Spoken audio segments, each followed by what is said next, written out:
Jung at Harp, episode number 182, Self-Healing Through Self-Expression. I am Kathleen Wiley, a Jungian Psychoanalyst in North Carolina in the States, and I am here with Deborah Henson-Conant, who is a composer, a mentor, a creative. We both have online communities where I coach people for embodiment, and she coaches people for creativity and self-expression and so much more for both of us. And we both play the harp, and that's why we call this Jung at Harp. And almost every week we come together to have a conversation around a question. We start not with answers that we've come up with, but with a question that we're both wrestling with and finding, searching for meaning in our own lives, and hopefully it will be meaningful for you. And if you're joining us live, hopefully you are on a platform where you can join in our dialogue through the chat. And if you put in some comments, we'll be able to see it and then share those live. So, how do we authentically come to our harp and our life and allow it to move us to self-expression is the question. It's interesting. If I can jump in first, because the minute you said come to our harp, I thought, what does harp represent for anybody? Mm-hmm. And one of the things that I think a harp represents for me is self-expression, not just through our voices, not just through our bodies, but through our hands, our engagement with something else, and our ability to be extended through something else. And so what's happened in our society is that we are looking at the people who are really good at anything, whatever it is, and they are in the light and we're down in the dark. So we kind of start thinking of anything that's performative. I guess especially with our hands. I mean, I don't know. I'm kind of talking off the top of my head here because I'm responding to something that came as an unformed image to me when you were saying that. Mm-hmm. And so and then I was like, then I'm arguing with myself. Well, wait a minute. What about cooking? Well, yes, we go to restaurants for cooking. People get stars, something like that. Versus, what does it mean to see the authentic value in the thing that we are doing when it is not, I'm a Michelin 5-star chef, and it's not, I'm the person who's in front of 2,000 people and you're one of those people. But when people are taking anything, whether it's cooking or whether it's an instrument, and I particularly love thinking of it with my hands because they are a very important part of our speech. Mm-hmm. And how do we authentically experience ourselves and then share ourselves with others without getting into that other realm of, am I good enough? And I'm thinking about this in part because you brought it up at the beginning, but then as soon as you did, I was like, yes, we just posted a blog post. We've been posting about all the different projects that the Harpists in Hip Harp Academy have been doing. And one of the projects was she said simply, I was in chaos in my life and I simply sat down and played in order to center myself. Mm-hmm. And that was the point of this. This was a healing experience for myself, not I'm going to show you what I can do experience. Mm-hmm. And instead of trying to achieve anything, she took, and I think you had an experience similar to this recently, where she took what she already can do and just enjoyed doing it. And she did it spontaneously. So she was connecting different things that she knew because she now knows how to do that. You can take this thing and then you can put it over here and connect it so you can keep going. Mm-hmm. I felt that was a healing experience for her. Mm-hmm. So I'd love to hear about, what you experienced. And what I know in both of your cases is that when you came to the harp, there have been times when there was a lot of anxiety about your worth and ability. and something has shifted, and you are now able to actually open up the channel to healing, which is a natural process like creativity or growing or learning. This has become a channel for that rather than a place in which you get shut down. I would love to hear about that journey for you. Yeah. So, one of the things I keep thinking about, and this is related to my journey, but it came to me as you were talking about hands, is that if we look at ourselves physically, our hands connected to the wrist, the arm comes up, and it comes up into the chest where our heart is, the heart and our lungs.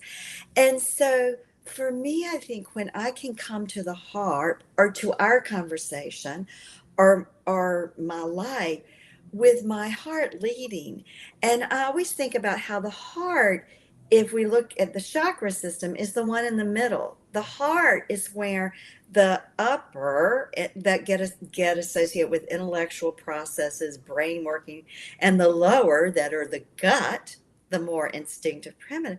It all comes together at the heart. It's that's kind of the center point.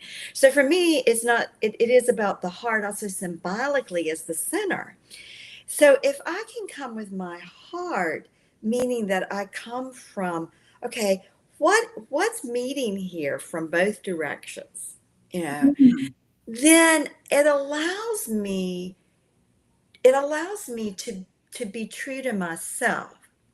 If I only come from here up with my head and my intellect and all that I've learned and what I'm saying to myself about what I should be doing and the vision I have of other people playing and how I should be playing or want to play like they do, then I lose connection to the lower half where I'm grounded in my own body and what I'm experiencing that day. So for me, the self-healing that can come through the heart when I come with my heart and my hands coming from my heart is that those two worlds come together and start to inform each other in a way that they find a harmony. They find an inner harmony where then I'm not at odds with myself. And I can't describe to you how that happens. I mean, I could go to the alchemical processes that I use talk about as in symbolic of embodiment processes to describe it. But ultimately, that is an organic, mysterious process. It happens. Yeah. So can I step back and ask you about something in this? And I'm having a deja Sure. vu here, but yeah, you talked about seeing other people and the compare and you know disintegration sometimes when we compare. Well, I admit I've been watching cat videos this week. It's been one of those weeks. And one of the things that came to my mind when you were saying that was odd videos where people were doing things and their cat or their baby or something like that was copying it. Now, I understand, I mean, copying things is a human instinct, but it is always surprising to me when it's an animal instinct because, Hmm. but, but and then as you said, and so it's an instinct to copy what someone does. I mean, I love it when I'm out for a run and I see somebody running very connected with their body and they run past me. And I love to just watch them and let my body try to get my Hmm. body get that same rhythm and just enjoy it. And like, where is that energy coming from? It's a really beautiful thing. I like grab onto their running print or something, Hmm. and I feel where their energy is coming from. But then I was thinking this idea, so it's natural to want to do what somebody else does. It's fun. Hmm. Sees a kid on like, I want to try that. Let me try that. I want to try that. But when it becomes a thing that then stops us, it feels like that's like, what's the name for that thing? Like, I put some bread out this morning and it had a green spot in it. What's that called? That's rot. What is it when something that is a natural process, like copying or like responding, becomes something that stops us and pulls us down from authentic Yeah. expression? I just want to know what is that called?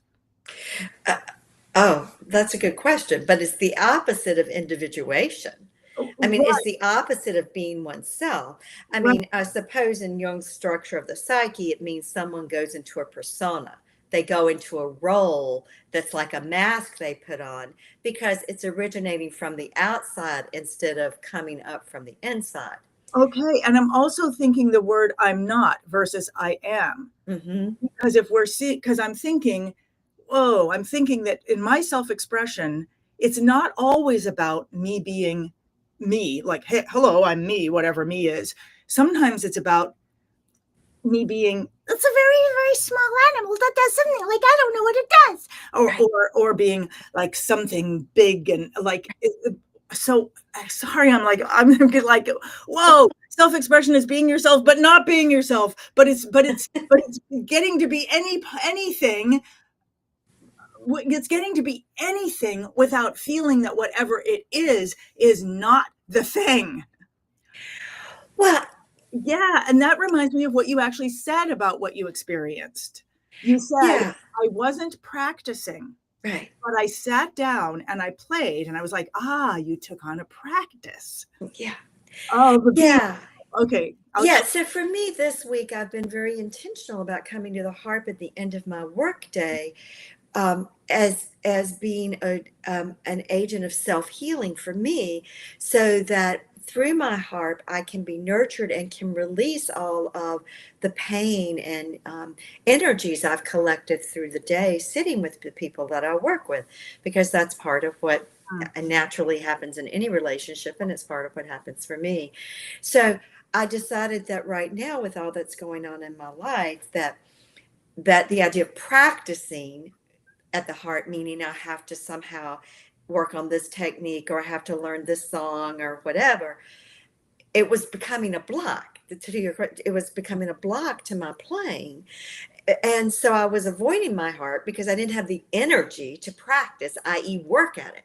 So I shifted and thought, okay, suppose I just let the harp is a healing instrument. Mhm. And healing for me means becoming whole. Okay, so that's what I mean by to be Mm, self-healing, to become whole, which mm, means to become conscious and allow all of what's stirring in me to integrate, to let it to find for it to find its rightful place. So I don't split things off and deny and dismiss things. Okay, so when I did that, it allowed me to come to the harp in a whole new way. And I found myself now wanting to come to the harp. It totally shifted that because my agenda, if we want to call it agenda, or my goal, or for me, it's really my sacred intention took precedent over the intellectual goal. Or, my sacred intention, because it became something that was heartfelt, that yeah, I'm still mindful when I'm playing that I want my technique to be the good technique because I don't want to injure myself long term. So I'm mindful. Being from my heart doesn't mean I'm not mindful of these things that I might would practice, but being mindful of it and in the felt experience of it is different than coming to it with a goal or an agenda of this is what I've got to accomplish. thing- well, so much stuff is going in my head, including technique and trying to remember, trying to kind of remember when I was learning technique and thinking, I think there were really only two techniques I learned, Huh? or two concepts that I learned that, but that's something else. But what I wrote down as you were speaking that I really was interested in was self-healing versus, but it's not versus, self-healing. Where does self-healing and self-expression, Yeah. what is their relationship? I mean, Hmm. I guess that could be a whole book. Where's the relationship? Because I know that in the journey to okay, so mine is social media. Okay. There's discomfort in being able to show up to that toy or instrument or place of engagement authentically and comfortably and have fun, Hmm. which is something I've been able to do all my life with instruments and stuff like that. And as you were speaking, I was thinking, interesting, because when I come with And you were also talking about being whole. Mm-hmm. I know one of the things that I've heard about addiction, which is always interesting to look at because it highlights so much of what we're dealing with every day, is that it's like there's a hole in your soul. Mm-hmm. As you start to recover, that hole is no longer this gaping hole, but it's like you become to inhabit your whole self. And Mm-hmm. it's almost as if there's a part of you that has a like, keep out, private property, no, nobody can get in, including yourself or others. It's funny, Yeah. I saw that big hole like that just now. And that I'm just so interested in self-expression and self-healing. And I remember as we're speaking here, I remember somebody coming up to me after a show I did a couple of years ago. And in the middle of the show, I don't know what made me do this, but I was singing something. I don't know what it was. I remember I went to the end of this stage and I was just playing and I don't know what I was doing. And he was like, whoa, it was like you were praying or something right then. And I don't know, I wasn't beseeching or anything like that.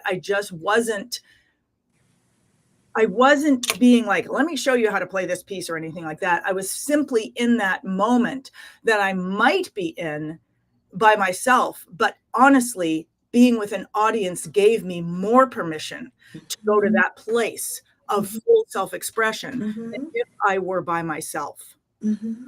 So somehow I've discovered for myself that that an audience is a place where I can be more safe, more self-expressed, more.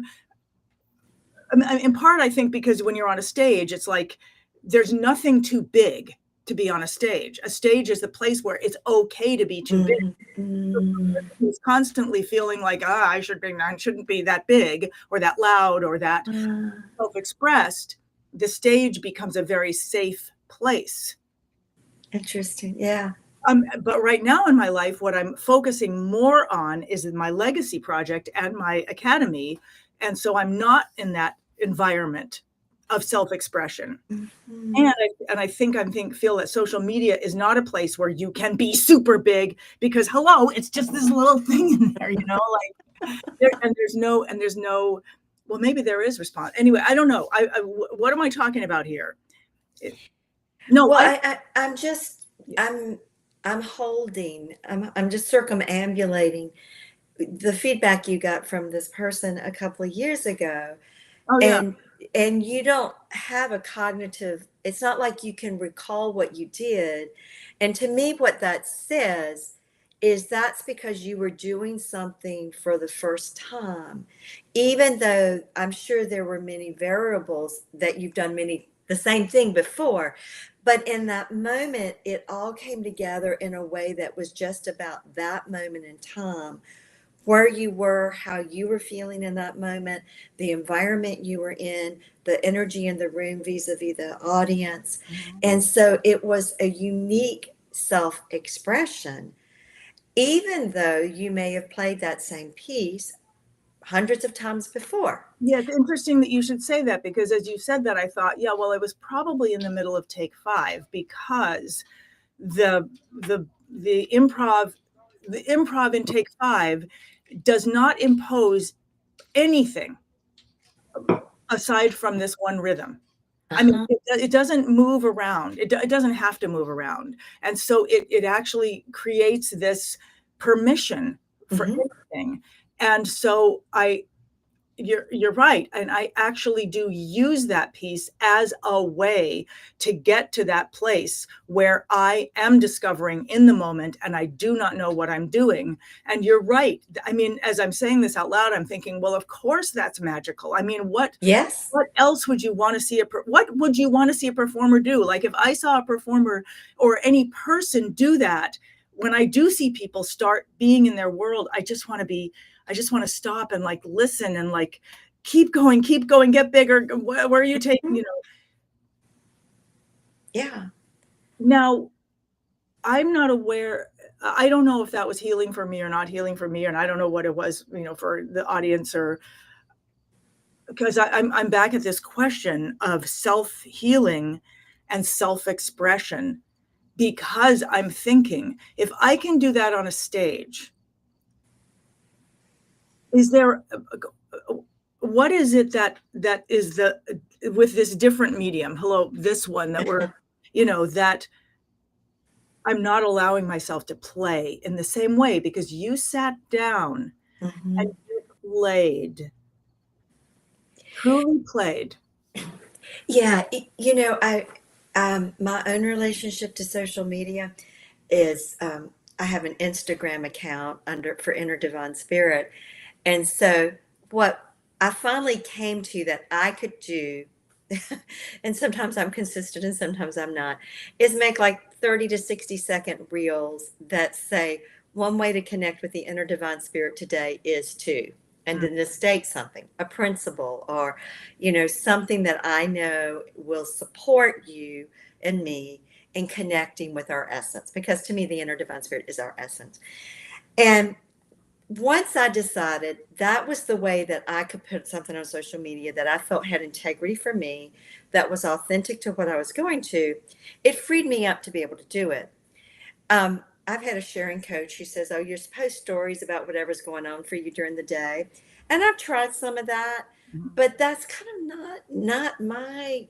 It just doesn't feel natural to me, and I'm probably a little more private or shy than that, and so it's kind of like deciding, okay, how can I come to this medium knowing who I am and how I move in the world and what my own temperament is, and how can I find a way to work within that medium to get the benefit of it and to benefit other people in it, but also not push myself to be something I'm not, which is different than pushing myself to expand into something I am.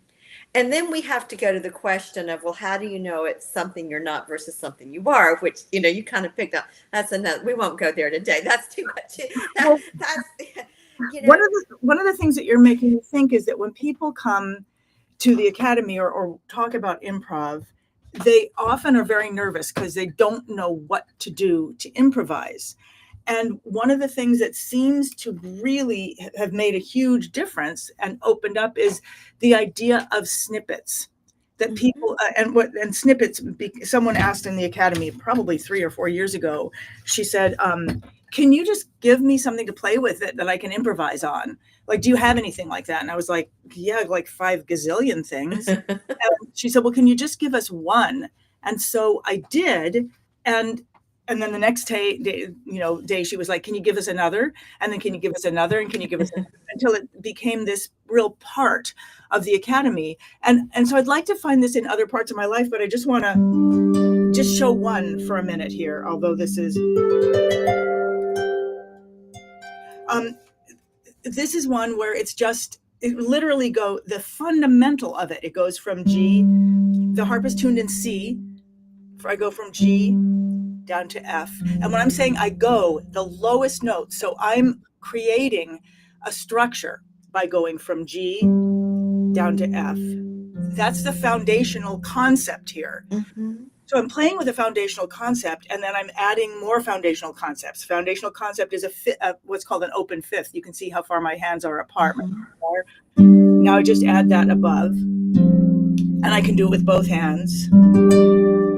And now I'm engaging also the sound quality. And then I can start another foundational concept, place something like that down here to structure it, and then improvise. I mean, melodic, move in single notes, up and down, in sequence leaps and adjacent notes. Mm. Like there's nothing happening there, but Mhm. it is a bed for creativity. Meaning, now I can start. I'm not just practicing. There's nothing happening here really. There's nothing to remember, but I can experience musicality. But there's so much happening. Well, yes, and I would say this is a snippet that takes this long to learn. I just showed it to you, and yet it is infinitely expandable and creatable and playable around with. Like,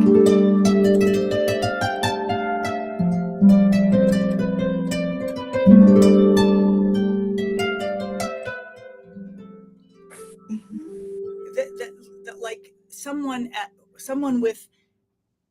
who never has touched a harp before, literally, I could show them that. They could do that. Maybe they just play the first note. I could show them the concept, and they could be self-expressed. I haven't tried that. It makes me want to try it outside. But so a person who's never touched a harp could do that, and a person who's played harp all their life at this point, me, can take that same idea and be fascinated by it. It is some kind of thing that is created for self-expression. And the reason I'm bringing it up now is I'm thinking that when I go to social media, and I know that your sharing person was probably trying to give that to you, and yet I suspect it didn't have enough structure to actually be a creative prompt for you. Interesting. Yeah, because I'm thinking I can go on and make a little story to say, be sure to catch Young at Harp episode number 182. I can do that. It is the structure. The other thing I'm thinking about is you're talking about the snippets, and I'm thinking about my own experience of coming to the harp for healing and self-expression of healing is the idea of playing. Because I find myself sometimes, if I learn a snippet, then my intellect becomes dominant. And then something kicks in. But if I discover a snippet, and I think so often about how you learn piano playing, when you talk about growing up and the instruments being there and you could just sit down and play. And I was probably taking lessons for years before I actually ever let myself just sit down at the harp and play and see, what did my hands want to do? What sounded good to my ear? What resonated with my heart? And, I bet most all of the harpists in Hip Harp Academy have enough skill set. They can do a chord, they can do inversions, whatever, or they can do a scale to be able to just sit down and put their hands on. And does going from G to G resonate today, or does going from F to F or B to B? And so as a Jungian psychologist, what do you think is in the way of them doing that? I think we live in a culture, and the collective consciousness and unconscious is so much about work. I think we're still suffering from that puritanical Calvinistic overlay that has been around for centuries. That things have to be hard, we have to be serious, we have to be getting somewhere. And then we have this overlay of we've got to be efficient, we've got to be productive, we've got to be making something happen, we've got to scale things. And so I think that there's a lot of collective ethos that takes us out of self-expression, which is today, wow, I just want to play with F. I want to play with the F chord. Wow. Oh God. Oh, that E flat, man, that's resonating. Or no, I don't want that today. I want to go to Dorian, and being able to discover that, because as I put my hands and it comes back to me, there's a resonance or there isn't a resonance. Okay. So, this is really interesting, because what you're saying is kind of like, you're not saying, why do you have to give them snippets? They could use anything. We are, and we're not saying right. That's true. And it's true. And yet, so for example, it is true. They could play with anything. So when someone asked me, do you have a snippet? And I'm like, yeah, anything. Take a piece of music, look at the first three things that it does and play with that. And that makes sense. And many of them can do that. And you also gave me the idea, like, oh, I'm going to start asking people to find snippets in the world and bring them in. But then it'll no longer be me who has the snippet secret. But the snippets, and the but here is, same with social media. I could do anything. I could play with Right. anything. Right. But what I'm getting for myself right now is, without a structure that I can focus on to keep me focused, all that other stuff, the like, are you making a fool of yourself? Are you doing this for too long? Are you going to, is your credibility, are you losing your credibility? Blah, blah, blah, blah, blah, blah. If I don't have something that I can really be interested in and trust, all that other stuff will come in. Right. And so I'm thinking that if I wanted to create a similar Right. construct as a musical creative snippet, if I wanted to create it for myself, it would have, there's a limitation in this. And it's oddly the limitation that invites the creativity. It's kind of like saying, you can play with anything in your house, but let's see everything you can do to make a pencil come alive. Yeah, the snippets are a focus. And again, it's not that there's nothing right nor wrong, good nor bad. The snippet is the focus. And in fact, I think I discovered how much I love the key of F when I was doing one of your challenges and playing with whatever the progression was or the snippet was for that, you know. So I think that it's not that sometimes we don't need to be given structure, like the structure I have for my reels on Instagram or the structure of the snippets. It is how we then engage with that. And then allowing ourselves to say, oh, and you always say this, I hear you over and over in your in the academy, you'll say, and if you don't like this one, just move a finger down one.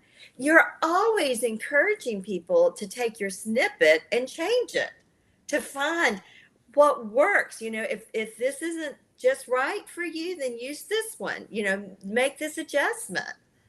I'm smiling because I remember, I feel like crying actually, because I remember that's a fundamental principle of music. You don't like what you hear, move it one step away. And this was because then it comes into balance, or it comes into harmony.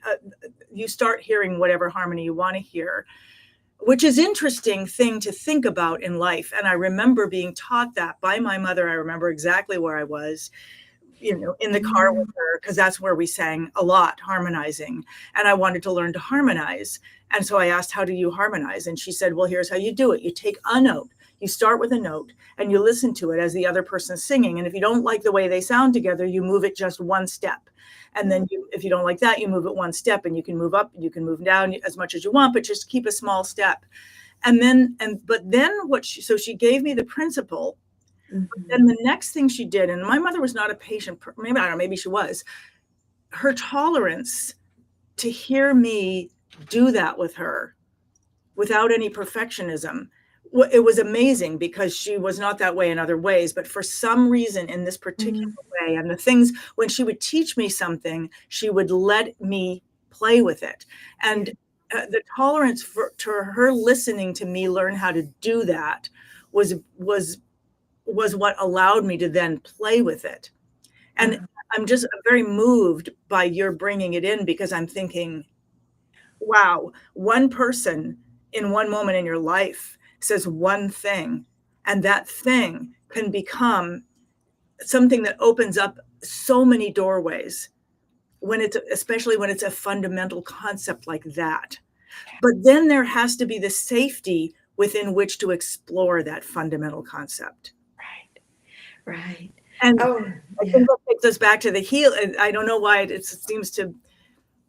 Is that what you're thinking? Or well, it circles back. Well, I'm thinking what a beautiful gift your mother gave you, and that you can recognize that, and you know, to feel safe enough to explore the harmonies and get it quote wrong without anybody saying it's wrong. It's just different. Right. And again, the freedom in that and the safety.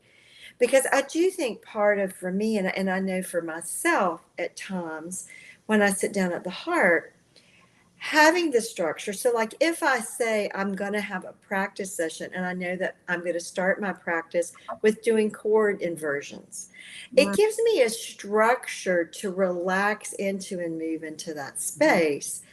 And so I feel safe, and that it keeps my inner judge saying, oh, this isn't, you're not doing anything that matters, out of the way, because I'm doing something that matters, Mm. you know.